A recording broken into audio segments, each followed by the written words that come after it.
ውዱ ባለቤቴን ቁርስ አብልቼ እመጣለሁ። ጠብቂኝ። አይ ልባም ሚስት ምን? አቤቱ ጌታ ሆይ እችን የመሰለች ሚስት የሰጠኝ እኔ ማን ነኝ?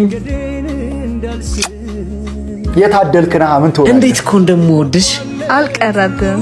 በልና ቶሎ ብላና ሂድ፣ ረፍዶብሃል። እኔ እኮ ልደቴን ማክበር ያለብኝ አንቺን ባገኘሁበት ቀን ነው። ምንድነው ዛሬ ሁሉም ገሳ? የምሬን እኮ ነው። የመጀመሪያ ቀን ሳይሽ የሆንኩትን ሳስበው ሳቄ ነው የሚመጣው። ያኔማ ምላስ ለቆብህ ነበር። ምን ነበር ያልከኝ? ሰላም፣ እንኳን ደህና መጣ። እዚህ ይሻላል ወይስ ላይ ባህላዊ ቤት?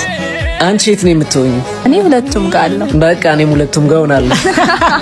እኔ ምላስህ እኮ ባርኮት ስልክሽን ለማለት ድፍረት አጣ። ጠጣበት እስኪ።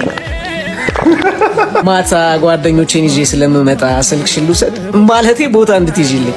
እሺ 0913 ጀንጀና ይልሃል። በቃ 5330 እንዲህ ነው ስልኳን የተቀበልከው። እንደምንም ስልክ ተቀበልካ ባርኮት።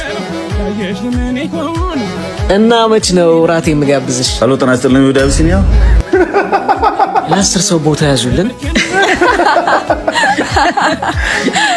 በቃ እንደውም ዛሬ ሄደን ፈታ እንላለን።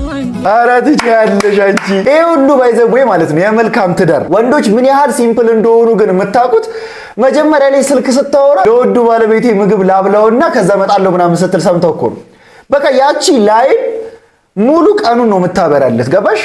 እና ያን ያህል ይፈርት አይጠይቅም። ራሱ ባሎቻችሁን ኢምፕረስ ማድረግ ከፈለጋችሁ ከዚህ ቪዲዮ ብቻ ኖት መያዝ ነው።